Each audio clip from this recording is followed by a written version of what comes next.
वागर्थाविव संपृक्तौ वागर्थ प्रतिपत्तये जगतः पितरौ वंदे पार्वती परमेश्वरौ। मंच पर समुपस्थित बड़े बड़े दिव्य विद्वानों की गरिमामयी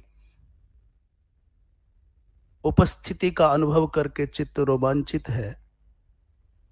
ये वो भूमि है जो त्रैलोक्य बंदित है, काशी। और काशी का वैभव भगवान विश्वनाथ की सत्ता से है,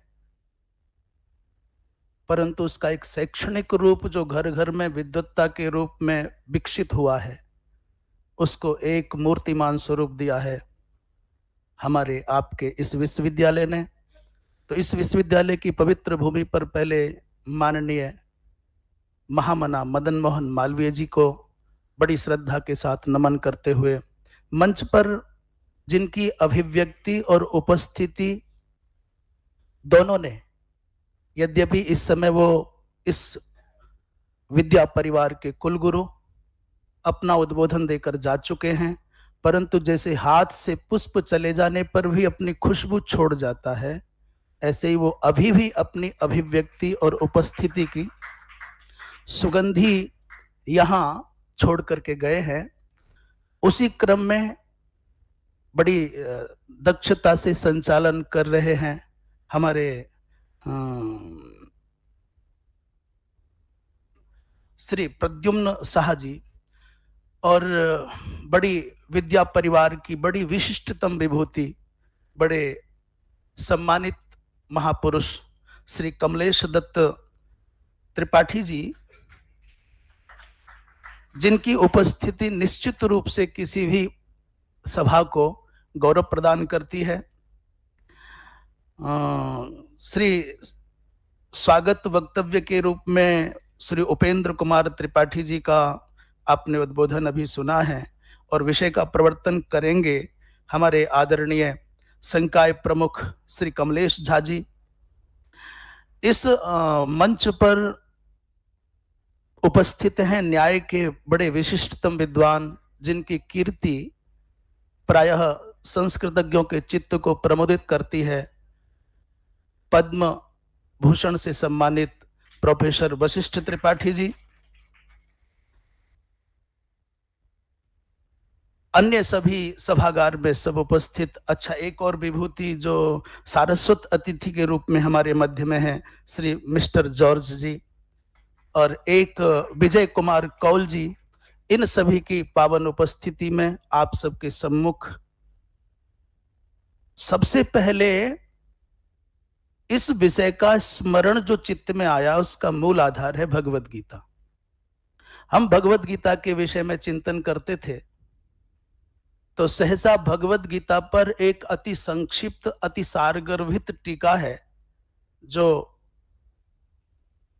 महा विद्वान, परम विद्वान श्री अभिनव गुप्त जी महाराज ने की है।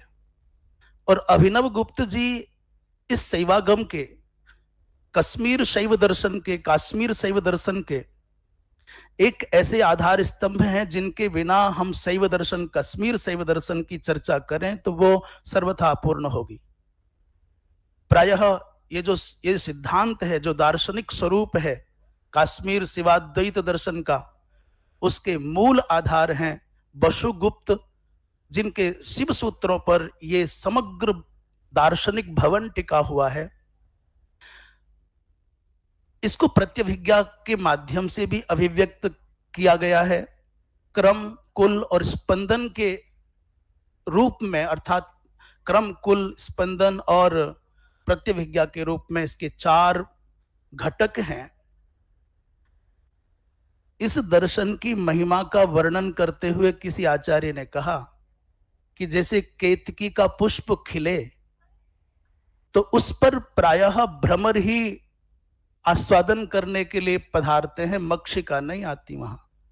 ठीक वैसे ही भैरवीय जो परमाद्वयार्चन का प्रसंग है, भैरवीय परमाद्वयार्चने रज्जति कोपी महेश नोदितः, भगवान शंकर की कृपा के बिना किसी का भी इस पवित्र दार्शनिक पथ पर प्रवेश भी नहीं हो सकता। जहां तक हम समझते हैं, जैसे वेद के माध्यम से भगवान शंकराचार्य के द्वारा प्रवर्तमान जो अद्वैत दर्शन है, उसमें कहा जाता है सर्वम खल विदम ब्रह्म।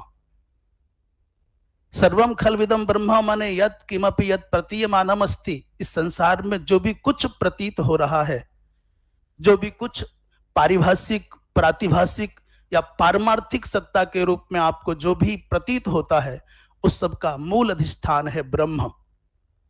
ठीक उसी प्रकार शिवाद्वैत दर्शन, काश्मीर जो शैव दर्शन है, उसका मूल आधार है सर्वम खलविदम शिवः। भगवान शिव के अतिरिक्त संसार में कुछ नहीं है, ऐसा उस दर्शन का भाव है। उस दर्शन की भावनाओं को व्यक्त करने के लिए दो शब्दों का प्रयोग किया जाता है प्रायः। एक है प्रकाश और दूसरा है विमर्श। प्रकाश और विमर्श, इन दो शब्दों को सुनते हैं तो कोई बहुत जो लोग उस विषय का बोध नहीं रखते, उनको लगेगा प्रकाश माने एक लाइट है, उजाला है, विमर्श माने किसी विषय का विवेचन है। परंतु ये दोनों शब्द इस दर्शन की दृष्टि से बहुत गंभीर है। और गंभीरता क्या? प्रकाश का तात्पर्य है भगवान शिव और विमर्श का तात्पर्य है शक्ति।